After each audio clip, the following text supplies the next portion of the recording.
Hello and welcome back to Behind the Headlines of History, a podcast that explores intriguing news stories from the past, brought to you by Ancestry and newspapers.com. I'm Brad Argent, and I love storytelling, and I love history. And I'm Brad's co-host, Dr. Michala Hulme, historian and genealogist. You're the one that brings credibility to this show. And fun and laughter. Each week, we go and dive into newspapers.com and pull out some stories that give us real interesting insight and reflect on some history. Some of it heavy and concentrated, others light and airy. But this week, we've got something different. So join us as we go behind the headlines of history. So this is the time of year where we stop and we reflect on those who have given their service in times of conflict. Have you done any research yourself into your military ancestors? Did I you find have. anything? And I always thought that I had no military ancestors. Why was that? Well, I found a letter from that it was excusing my grandfather from the Second World War because he was vital to the running of the butcher shop, if you can believe it. And I never thought that, and I know my grandfather served in the war, but he served in Australia, so he never saw action. But it wasn't until I started looking at my great aunts and great uncles and going out to the left and the right on the family tree that then I discovered, oh, okay, there are military connections in my family history. And of course, once you get that rich vein of military stuff, there is so much information to find. How about you? So I knew a tiny bit about my ancestors' military involvement. I knew that my granddad couldn't serve in World War II because he was deaf in one ear. So he couldn't serve. But he was working at a munitions factory in Manchester. And my Nana Mary, from Liverpool, she was only young at the time. She left Liverpool. And, you know, it's a good, I don't know, maybe an hour journey, say, on the train. And went to work in this munitions factory in Manchester, and that's how she met my granddad. Aww. So without my granddad being declared, you know, medically unfit, and my nana actually going to work in this munitions factory in Manchester, they never would have met. But also, World War One, when I started to dig into that, and I found my great-grandfather's records, that sort of helped explain so much for us about him and his life and some of, you know, the way he was and the way he treated my granddad when he was younger. We think probably now he was maybe suffering from like a PTSD type thing, but we didn't know any of this until we started researching and we found his service records. We didn't even really know what battalion or what regiment he was in or nothing. So I have one photograph of him which I treasure because it's one photograph and he looks like he's in army uniform, but maybe like a military hospital style uniform, and that's the only picture that I've got of my great grandfather. And as I say, without delving into those war records, I wouldn't know more about the man that I do today. So, talking about delving in, what have you dug up for us? Yes, so today I'm going to share with you two stories of... Oh, wait, two stories? Two stories. They're kind of interlinked, though. You've just got to steal the limelight, don't you? So my story is about two women. Mm-hmm. It's about Kathleen Burke and Elsie Ingalls. It's from the Kansas City Times, and it was the date of the newspaper is Monday, the 11th of February, 1918, and it's page 2. This is one of the most extraordinary tales to come out of World War I. Dr. Elsie Ingalls, a Scottish physician and founder of the Scottish Women's Hospitals, led an epic evacuation of over 8,000 Serbian soldiers across thousands of miles of hostile territory. So, following the collapse of the Russian front, the Serbian soldiers fighting alongside Allied forces feared being trapped and captured. Rather than surrender to the Bolsheviks, Dr. Ingalls took charge. She personally supervised their care, medical treatment, and safe transport from Romania, through Russia, and then up through Finland, ultimately leading them to England in November of 1917. The journey was physically and emotionally demanding, as you can well imagine. And tragically, shortly after arriving in England, Dr. Ingalls collapsed and died from illness and strain, just days after saving thousands of lives. Now, that is an interesting story in itself, right? It is, yeah. A really interesting story. You know, she's a young girl. She was born in India from a sort of middle class family, decided she wanted to be a doctor, went ahead and followed her dream, set up the Scottish women's hospitals. But what's interesting is the person telling this story, Kathleen Burke, is also, I would say, a heroine of World War One. So she was born in 1884 in London, and I've done a bit of her family tree, so I'll put a link to that on Ancestry. When war broke out in 1914, she decided she wanted to join the front line. Can you believe that? So she was working with the Scottish Women's Hospitals who'd been set up by Elsie Ingalls, and she decided that she was going to go and help right where it's happening. Do you know what I mean? Where can you imagine the horrors that she must have witnessed? She is reportedly one of the first women to enter Verdun during the height of the infamous Battle of Verdun in 1916. And just to give you a bit of context, I mean, that was one of the longest and deadliest battles of the First World War. It lasted from February to December of 1916. And it's estimated over 700,000 troops were either injured or killed or went missing. She set up field hospitals. She maintained morale, supported supplies out. For her service, she was decorated by 7 nations, including getting a CBE in England. Wow. She received an award from France, from Serbia, received an award in Russia. She was also made an honorary colonel of the US Army. Can you believe that? Wow. Now, the reason I have this article is because she's travelling round. World War I is still happening. She's travelling round America trying to raise money for these Scottish hospitals, which she does. She raises, I think, about $70,000 for these hospitals. She led a really interesting life. She was born in London. She eventually moves to America. She marries in 1920 a Frederick Forrest Peabody. Awesome name. A brilliant name, isn't it? A cracking name. He sadly dies in February of 1927. 2 years later, in February of 1929, she announces her engagement to John Reginald McLean. Unfortunately, they get married in 1929 in the March, but 9 days after their marriage, they're on the honeymoon in Europe, and sadly he's killed in a car accident. She suffers minor injuries. She marries again, so she marries an American diplomat called Gerard Van Barkeloo Hale, and she marries him in 1930. She resides with him in Montecito in California, and she sadly dies, I think 1958 she dies in New York. What a life. What a life, what a full life, yeah.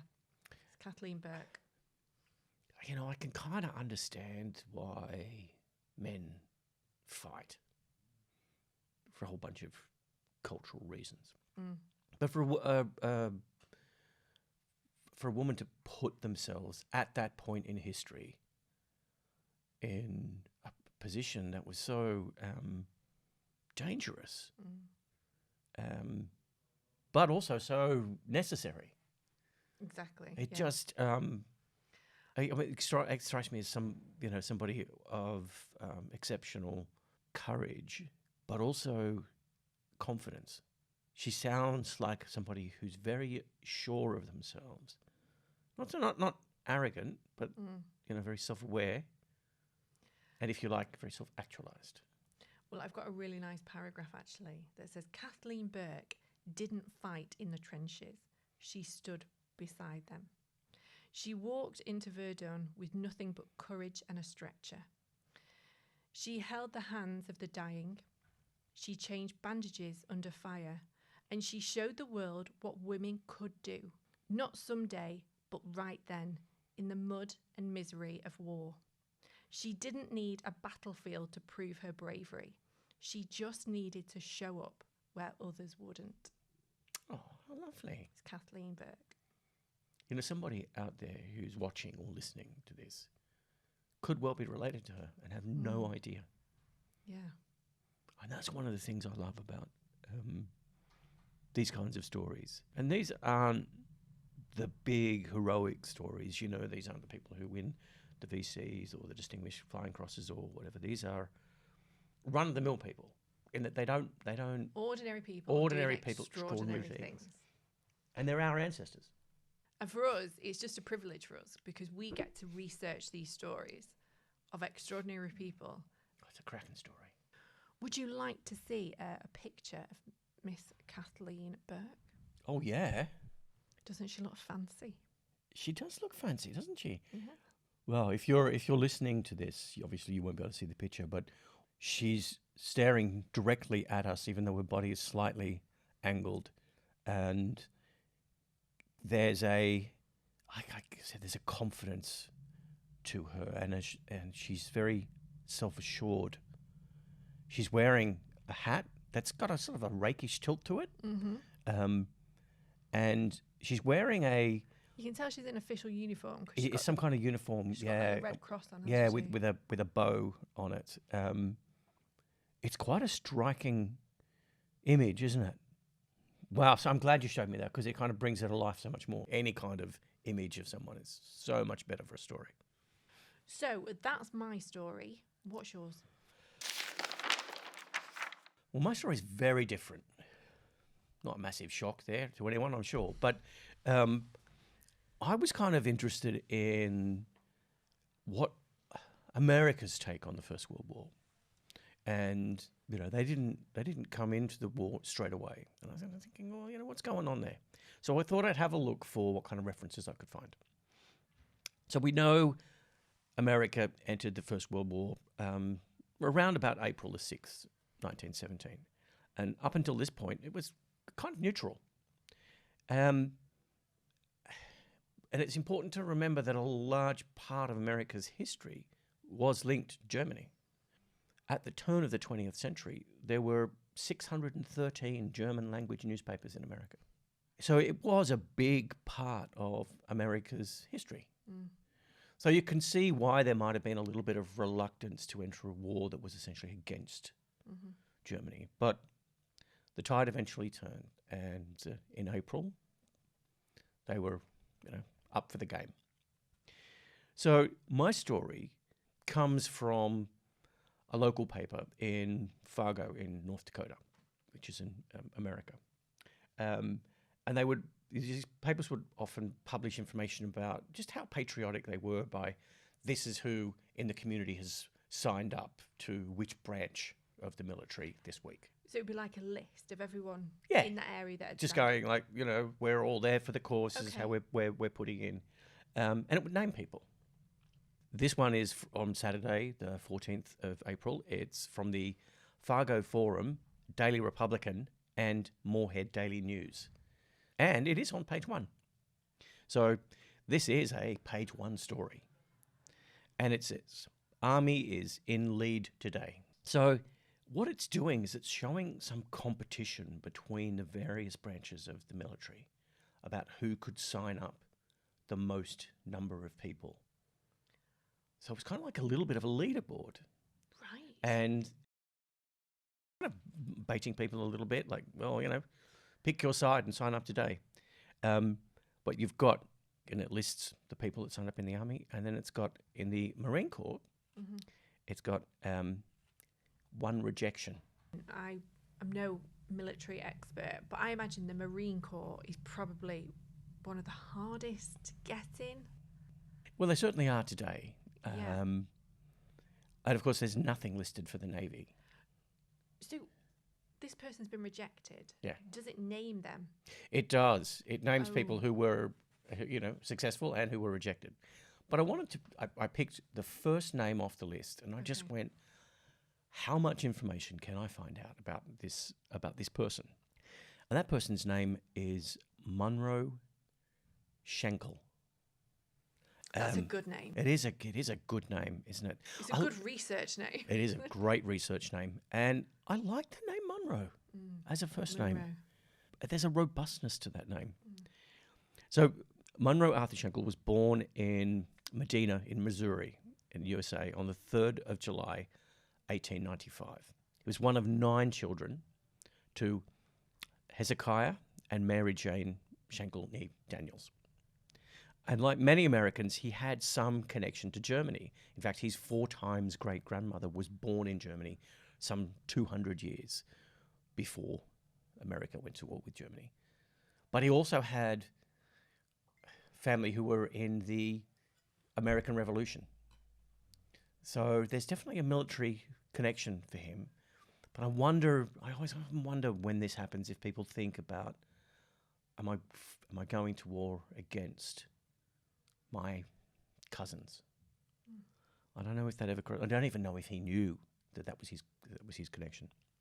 We know he enlisted in Fargo because it was published in the newspaper in April of 1917.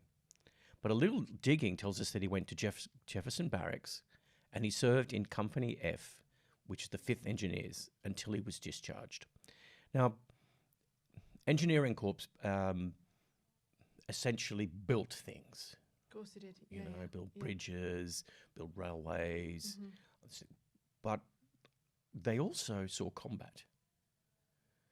Now, even though they might not have been directly sent out to fight, if the fight was brought to them, they'd obviously pick up a gun and start shooting. And indeed, it would appear that he saw some combat. He was promoted to corporal in June of 1918, and a few weeks later was sent to the Pigeon sector in Lorraine in France. So there was quite a bit of fighting going on. And he managed to survive the war. And he came back home, got married a few times, had family. But then I thought, well, what else can I find out about this guy? What else is is that where it ended for him? One of the challenges in America is a lot of the service records are very difficult to get a hold of. So, right, okay. He does pop up in some records to say this is where he served and that's where I got it. It was like a little snapshot of this is who he was. Can I just pick up on that? So for anybody listening who's potentially interested in searching their American military ancestors, obviously we know the difficulties of how many were destroyed, or I know the difficulties of how many were destroyed here in the UK. Why is it difficult in America then to get them? It's I think it's a bunch of reasons. I think it's access to records is hard. It's whether records survived or not. It's how much information was kept. Right, okay. So I thought, well, I'll take a look and see what I can find about him on Ancestry. And the interesting thing that popped up was, I know I'm going to show you this. It's a draft card, but it's a draft card for the Second World War. So he served again. He was drafted into the Second World War at 46. Wow. Okay. So from memory, the draft age was up to 64. Now, he probably didn't go and fight, but he would have been doing some stuff at home. But the thing I love about the draft cards, and this is an important tip, right? You'll get a draft card and it'll give you great information about this is who they were, this is what their number was, this is where they were living, blah, blah, blah. There is the back to the draft card. And the back holds some really interesting information because it gives you a physical description. I love a physical description. And so suddenly... Hit me with it. It comes to light. Okay. So, and he's ticked as being white. His height is 5'10.5". His weight is 185 pounds. Okay. His eyes are brown. His hair is brown. And his complexion is ruddy. Ruddy? Not fair. No, not fair. Ruddy. Okay. and it tells me he has a scar on his right jaw. And so he was drafted on the 25th of April in 1942, America having been in the war since 1941. Mm-hmm. So he served twice. And I was just fascinated by this idea of going from, he's just a name in a newspaper, just a name. That's all I had. Him, and I knew where he was because I knew it was published in that newspaper. And I was able to find out so much more information about him. But we mentioned it at the top, the guy that got rejected. Yes. And I was kind of like, well, what's happened to him? I mean, it can't have been great to see your name there as being rejected. Did they really need to do that? No. So I thought I'd take a little bit of a look at what I could find about that guy. So his name was Thomas Morris. And I went, what happened to Thomas? He was roughly the same age. Mm-hmm. So, now he signed up for the Marines, didn't get in. But I was able to find that he applied for the Army instead. Also ended up with Company F in the 168th Infantry. And he also saw action in France. And he too was drafted into World War II. Now Thomas died aged 82 and Munro died aged 91. But they both managed to get through, and they both had very similar journeys through the military. And they both served in 2 wars. Yeah. Or were drafted into 2 wars. Because they were just at that age where, they get picked up for both. And that's one of the things I find with military and military ancestors. If they're born just in that sweet spot, they'll miss everything. Mm. If they're born at the wrong moment in history, they get hit twice. What a story. What a story when you think about it. That was just a list in a newspaper. And with a bit of digging, a bit of patience, you managed to find out all that information. Yeah, and there is so much military stuff in the newspapers. And because it was the story of the day. When I search, particularly when I search on newspapers, I always get distracted. And I always get, I've gone down this rabbit hole. I've got to go down this rabbit hole. My extra story is one of those events. So your extra story you found just from browsing the newspapers, going down a bit of a rabbit hole. Because my job's a little bit unusual, yeah, I had to do a bunch of research on something called an Anzac biscuit. Okay. Now, an Anzac biscuit is a hard kind of cookie, if you like. I love biscuits.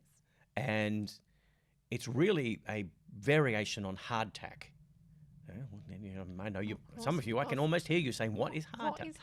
Hardtack was basically flour and water. And it was a way of getting calories to soldiers. Oh, okay. And it traces its history way, way back. And as I was doing research for that, and research for trying to understand this origin story of the Anzac biscuit, which is a very Australian thing, I came across this story. And this might give you an insight into just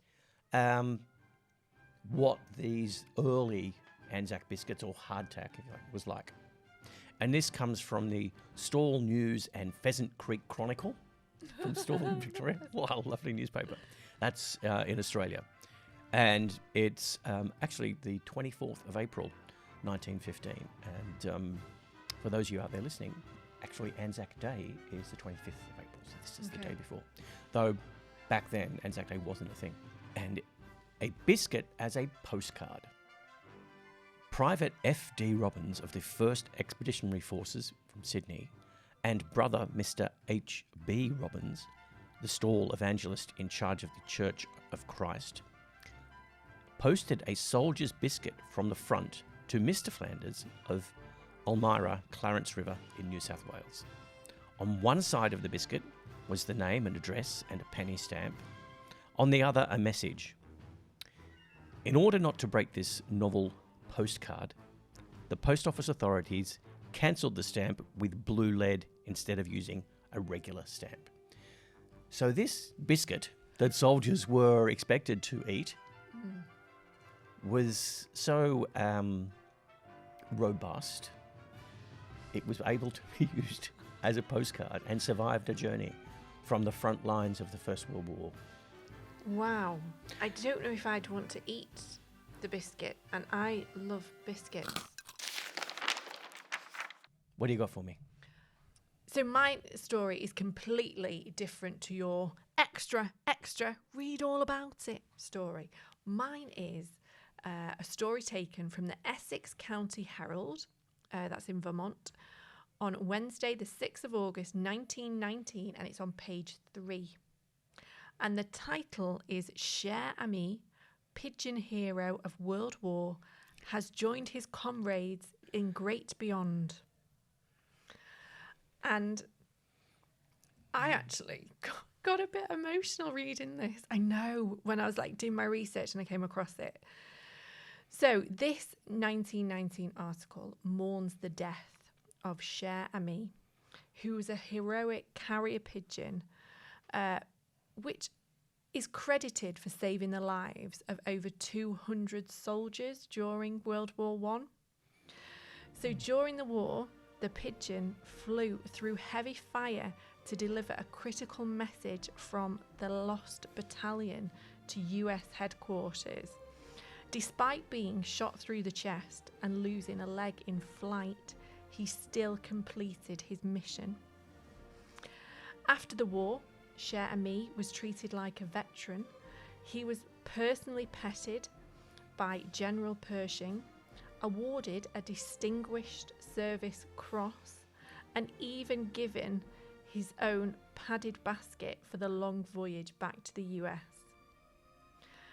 When he got back to DC, he received round-the-clock care from military pigeon experts, and also the local army vets were on hand. But despite their best efforts, the brave little bird eventually succumbed to his injuries.